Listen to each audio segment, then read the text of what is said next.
اللهم إنك جبار تجبرت بالجبر والجبر بجبر جبرك يا جبار يا الله. اللهم إنك قهار كقهرت بالقهر والقهر بقهر قهرك يا قهار يا الله. മുബാറക്കായ മൈമൂനായി സദസ്സിന് സംഘാടകർ ഇതിനെ ഒരുക്കിയതിൽ അവരെ അഭിനന്ദിക്കുന്നു എന്നതോടൊപ്പം അവരുടെ പ്രവർത്തനങ്ങളെ അള്ളാഹു ഖൈറിന്റെ സുഹൃതത്തിന്റെ നന്മയുടെ പാതയങ്ങളായി വാതായനങ്ങളായി അവർക്ക് തുറന്നു കൊടുക്കട്ടെ. പരിശുദ്ധ ദീനിനെ, ദീനി സ്ഥാപനങ്ങളെ, ദീനി സംവിധാനങ്ങൾക്ക് സഹായിക്കുന്നവരെ അള്ളാഹു ഈ ലോക വിജയങ്ങളുടെ കൂട്ടത്തിൽ ഉൾപ്പെടുത്തട്ടെ. എന്താണ് പറയേണ്ടത് കൃത്യമായ ധാരണകളൊന്നും ഇല്ല. റസൂലിനെ കുറിച്ചിട്ടാണ് പറയുന്നത്. ആരാണ് റസൂൽ എന്ന് ചോദിച്ചാൽ ഇവിടെ ഹുസൈൻ വാഫി ഉസ്താദിനൊക്കെ അനൗൺസ്മെന്റ് ചെയ്യാണ്. അങ്ങനെ മഹിതമോന മദീന മലർഭൂവിൽ മുഹിബീങ്ങൾക്ക് മദദിൻ ബഹോന്നത മന്ദമാരുതൻ വീശി മുത്തുന്ന മഹനീയ മലർമുല്ല മനസ്സിന്റെ മാണിക്ക കൊട്ടാരത്തിൽ എന്നും പ്രോജ്വലിച്ച് പ്രഭപരത്തുന്ന മുഹമ്മദ് നബി ആരാണ്? ഭൗതികന്മാർ വരെ അള്ളാഹുവിന്റെ റസൂലിനെ എങ്ങനെ പരിചയപ്പെടുത്തുന്നു എന്ന് നിങ്ങൾ അറിയണം. ഞാനിങ്ങനെ ഗൂഗിളിൽ സെർച്ച് ചെയ്യുന്ന സമയത്ത് മൈക്കൽ ജിഹാഡ് അദ്ദേഹത്തിന്റെ ഒരു പുസ്തകമുണ്ട്, ലോക ശ്രദ്ധ നേടിയ ഒരു പുസ്തകം, The 100 Influence Person in History. ലോകത്ത് ജീവിച്ച ശ്രദ്ധേയരായ 100 ആളുകളെ പറ്റി പറയുന്ന ഒരു പുസ്തകമാണത്. ആ പുസ്തകത്തിൽ ഒന്നാമതായി അദ്ദേഹം എഴുതുന്നത്, ആ പുസ്തകത്തിൽ മാർട്ടിൻ ലൂതർ കിങ് വരുന്നുണ്ട്, ജോഹാൻസ് വിട്ടൻബർഗ് വരുന്നുണ്ട്, കൊളംബസ് വരുന്നുണ്ട്. ഇങ്ങനെയെല്ലാം ലോക ശ്രദ്ധ നേടിയ സ്റ്റീഫൻ ഹോക്കിംഗ് അടക്കമുള്ള മഹാരഥന്മാർ വരുന്ന പുസ്തകത്തിൽ ഒന്നാമതായി അദ്ദേഹം എഴുതുന്നത് ദ പ്രൊഫറ്റ് മുഹമ്മദ് സല്ലല്ലാഹു അലൈഹി വസല്ലം എന്നാണ്. അദ്ദേഹം അതിന് കാരണം കൂടി പറയുന്നുണ്ട്. ഞാൻ എന്തുകൊണ്ട് ജനശ്രദ്ധ നേടിയ ഈ പുസ്തകത്തിന്റെ ഒന്നാമത്തെ പേര് മുഹമ്മദ് എഴുതുന്നു എന്ന് വെച്ചാൽ, എന്റെ അനുവാദങ്ങൾ, എന്റെ വായനക്കാർ എന്നെ വിമർശിക്കാം, അവർക്ക് അത്ഭുതപ്പെട്ടേക്കാം. My choice of Muhammad to lead the most influenced personality in history may surprise some readers, may be questioned by others, but he was the only man in world history who was supremely successful both religious and secular level.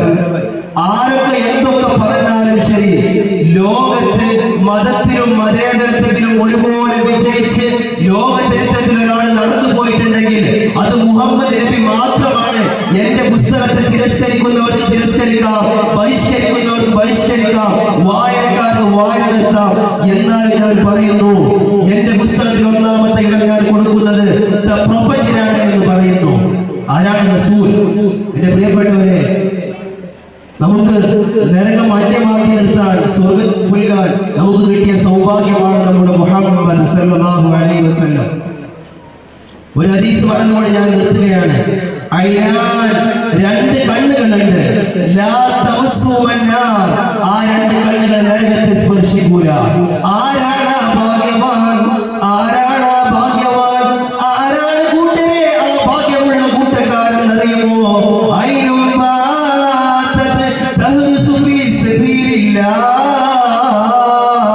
അല്ലാഹുവിന്റെ മാർഗത്തിൽ ഉറക്കമൊഴിച്ച കണ്ണിന്റെ ഉടമസ്ഥൻ ആരാണോ അവർക്ക് നരകം അന്യമാണെന്ന് പറഞ്ഞത് ഞാനല്ല, അഷ്റഫുൽ ഖൽഖ് തങ്ങളാണ്. രണ്ടാമത്തെ വിഭാഗം ആരാണെന്ന് അറിയുമോ എന്റെ പ്രിയപ്പെട്ടവരെ? ഐനൽ ഖശിയത്തുല്ലാഹ വ റസൂലഹു, അല്ലാഹുവിനെ കുറിച്ച് അവരുടെ റസൂലിനെ കുറിച്ച് ഓർത്തുകൊണ്ട് കരഞ്ഞ കണ്ണിന്റെ ഉടമസ്ഥൻ ആരാണോ അവർക്ക് നരകം അന്യമാണ്, അവർക്ക് നരകം അന്യമാണ്, അവർ നരകത്തിൽ കടക്കുകയില്ല എന്ന് ഹബീബായ റസൂലുള്ളാഹി സ്വല്ലല്ലാഹു അലൈഹി വസല്ലം തങ്ങൾ പറഞ്ഞു വെക്കുകയാണ്. ആരാണ് റസൂൽ എന്ന് ചോദിക്കുമ്പോൾ മറുപടി ഇതാണ്: സ്വർഗം പുൽകാൻ, നരകം അന്യമാക്കി നിർത്താൻ നമുക്ക് കിട്ടുന്ന ഏറ്റവും പ്രധാനപ്പെട്ട, ഏറ്റവും എളുപ്പ വഴിയാണ് ഹബീബായ റസൂൽ സ്വല്ലല്ലാഹു അലൈഹി വസല്ലം.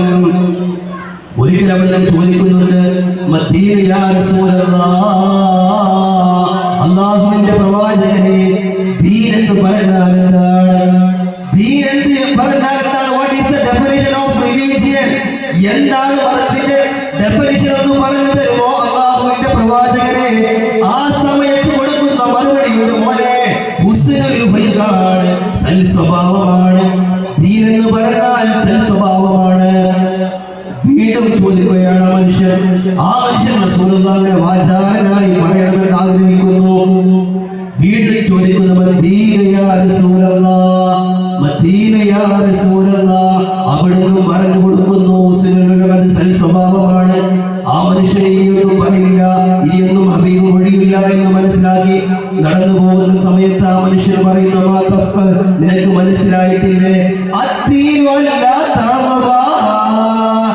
നീ കോപിക്കാനെടുത്ത് നിന്റെ യുവത്വം കൊണ്ട് ചോരത്തളപ്പിൽ എന്തും ചെയ്യാൻ പറ്റുന്ന നിനക്ക് ദീനിന്റെ കാര്യങ്ങൾ അറിഞ്ഞുകൊണ്ട് നിനക്ക് പിടിച്ചു നിൽക്കാൻ കഴിയുന്നുണ്ടെങ്കിൽ, ഒരു പ്രശ്നം വരുമ്പോൾ നിന്റെ സ്വയം നിയന്ത്രിക്കാൻ കഴിയുന്നുണ്ടെങ്കിൽ അതാണ് മതം. നിനക്ക് മനസ്സിലായില്ലേ എന്ന് റസൂലുള്ളാഹി പറയുന്നു.